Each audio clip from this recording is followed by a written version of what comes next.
Olá pessoal, estamos aqui para mais uma edição do podcast Vamos ao Ponto. Nós vamos hoje, no dia de hoje, dar continuidade ao tema mais polêmico para a nossa categoria, não só aqui para o Rio de Janeiro, como para o Brasil inteiro, né, doutor Daniel? O doutor Daniel fez um levantamento de mais de 100 acordos coletivos que são assinados no setor de transporte por todas as grandes cidades do país, e todos enfrentamos esse mesmo problema. E nós temos hoje, como já no conhecimento de vocês, estamos acompanhando aqui nesse podcast, um debate intenso na nossa categoria com relação à aplicabilidade da norma coletiva em relação ao que diz a lei, né? Só para contextualizarmos aqui, nós já falamos nos episódios anteriores, né, das alterações que tivemos em função da lei do motorista, lá em 2012, 2013, em seguida novas alterações significativa nesse tema de intervalo de refeição na reforma trabalhista de 2017, e mais recentemente, o doutor Daniel tem acompanhado, os tribunais superiores, primeiro do TST e por último agora o Supremo Tribunal Federal, têm se debruçado sobre essa matéria.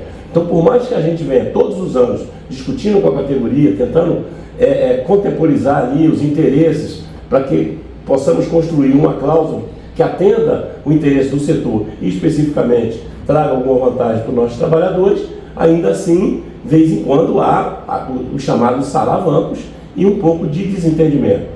Nós temos aqui, doutor Daniel, um problema na nossa categoria, que o nosso rodoviário hoje, na cabeça dele é o seguinte: está tudo bem, a nossa norma coletiva é boa, é a única no Brasil que prevê uma indenização pela redução de 1 hora para meia hora, e essa meia hora pode ser fracionada. Mas, na verdade, o que está acontecendo na prática é o seguinte: eles estão indenizando essa meia hora que a gente reduziu na jornada, tá certo? Mas estão se utilizando do tempo de placa, que não tem nada a ver com o descanso previsto na lei, né? E tirando as horas, os 30 minutos de placa, né?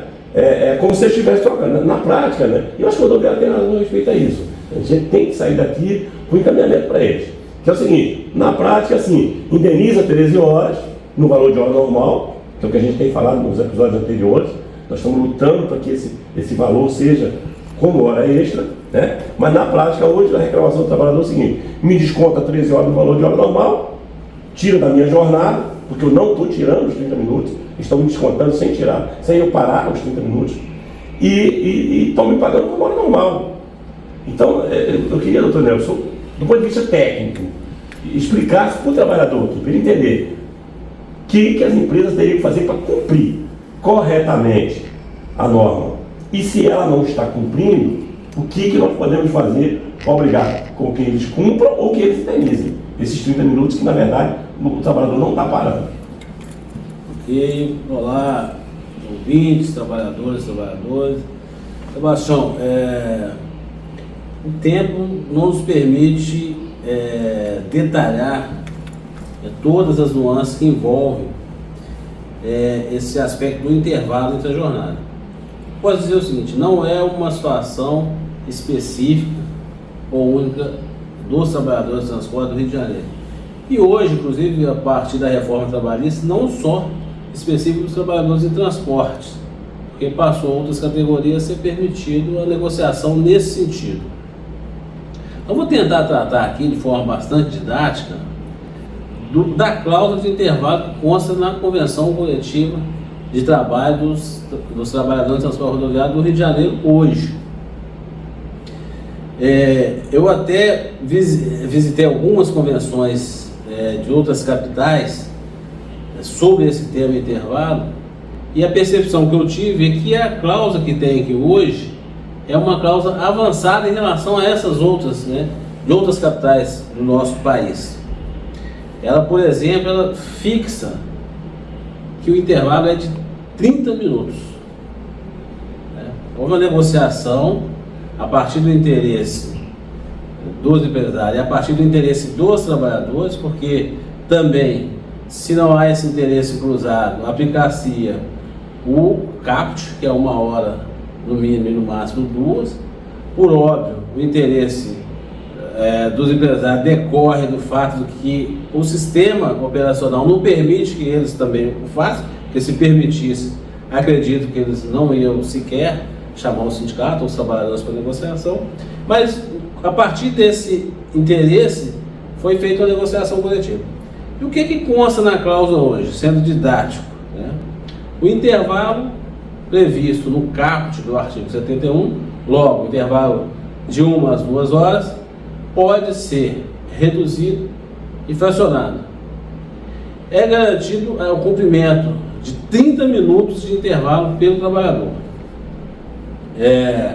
Fora isso, todo o tempo é jornada. Não há, inclusive, na cláusula atual, definição de se é de 5, de 6, desse tempo fracionado. Essa é a literalidade da cláusula. É o que está escrito, literalidade está escrito. Qualquer um pode ler, vai ver lá. Pode ter o intervalo é fixado em 30 minutos. Bom, ainda a cláusula traz um outro detalhe. Qualquer outro tempo, qualquer outro intervalo, fracionado ou não, é considerado jornada. Então, se é 29 minutos, isso não é intervalo. Certo? Cumpriu 30, 45, esses 15 minutos a mais, é jornada. Só que tem um detalhe, Sebastião. Nós precisamos, e todos nós precisamos entender, o que a lei traz e conceitua como intervalo. Né? Você pode pegar o caput do artigo 71, fala intervalo para almoço, o descanso. O final do parágrafo 5º fala concedidos intervalo para descanso, pausados e fracionados, né, ao final de cada viagem. Peraí, só para eu entender, eu acho que é a grande dúvida do trabalhador. Então, esse descanso, a pessoa não pode, tem que deixar o carro lá, ir no banheiro, ir fumar, fazer o que ele quiser. Ele não está trabalhando durante esse descanso, seja de 5, de 10, de 15 minutos, até completar meia hora.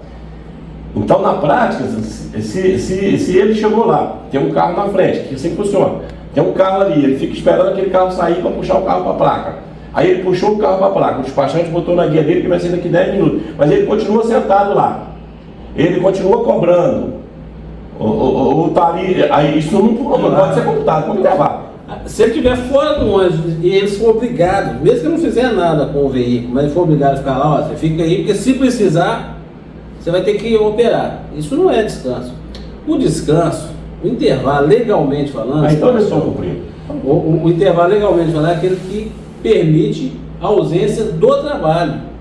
Ele permite que você se ausente daquela obrigação, daquela disposição que você tem do empregador. Então, nesse caso, ainda que sejam pausas menores, essa pausa menor tem que significar a ausência do trabalho. Então, eu quero uma pausa para que eu possa fazer uma ligação para minha esposa aqui e não ser interrompido. O meu filho, minha filha, sem ser interrompido.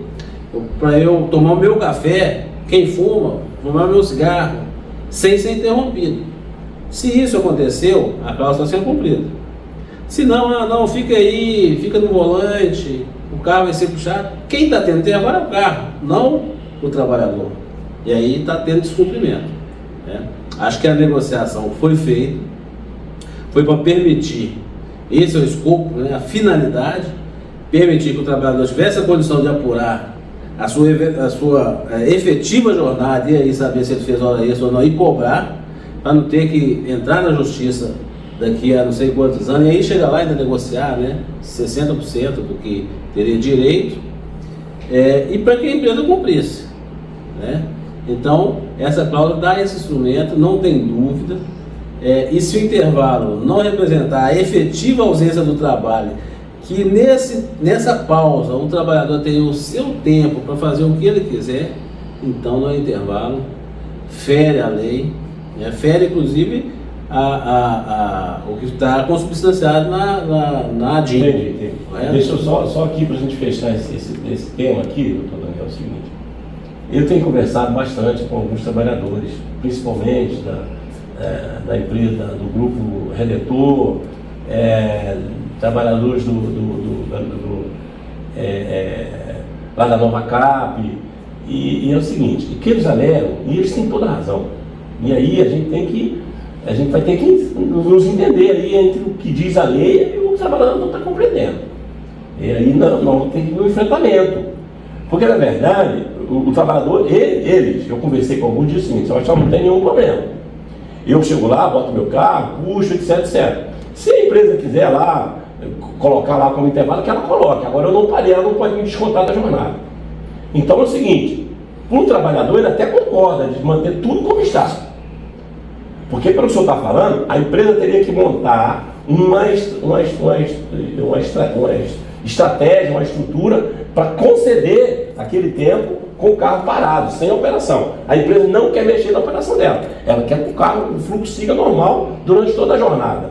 Então, se ela quer que o fluxo siga normal, na cabeça do trabalhador, assim, então nem paga normal. Não tem que considerar como não jornada esses 30 minutos. Porque eu não parei esses 30 minutos. Então, apesar de a gente saber que há uma contradição entre o que diz a lei e o que quer o trabalhador, nós vamos ficar na contradição, não vamos ficar do lado do trabalhador. Eu acho aí até um recado aqui, até para os empresários. Eu não sou advogado empresário, minha vida foi advogar para trabalhador, através do sindicato.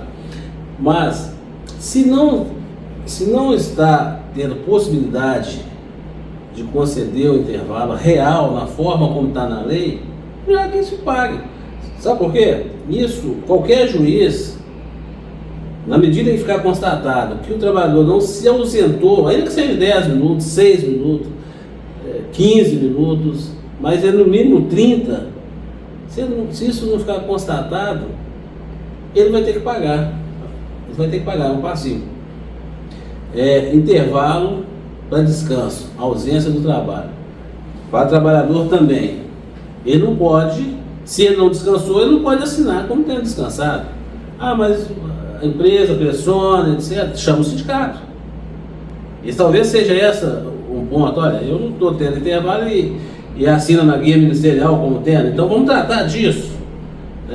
Talvez são esses pontos, mas a cláusula é muito clara. O intervalo está fixado em 30 minutos. Qualquer outro tempo é considerado jornada, tem que ser pago como esse. E se o intervalo fixado não foi cumprido, tem que ser indenizado com adicional, sem dizer aqueles outros 30 minutos, que eu acredito que aí não tem controvérsia, que foi uma conquista importante. Aliás, das convenções que eu analisei, o Rio de Janeiro é a única que remunera aquela indenização dos 30 minutos reduzido.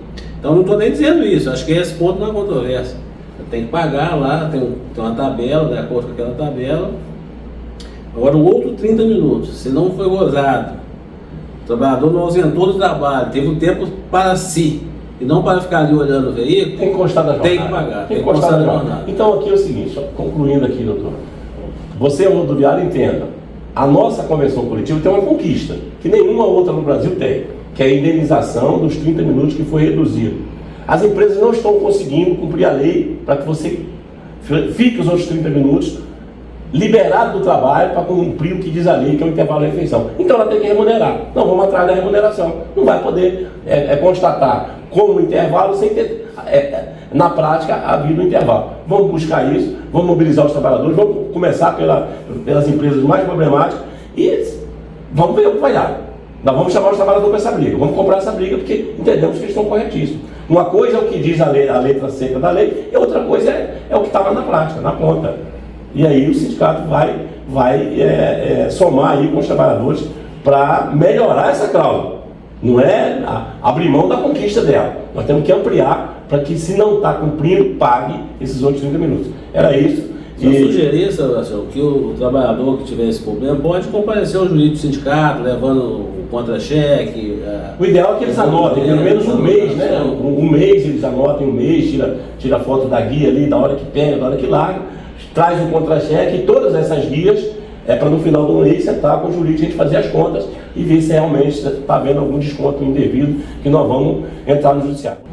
Você que nos acompanha aqui, se inscreva no canal, aperte o sininho para que você tenha acesso a esse episódio e os anteriores. Muito obrigado.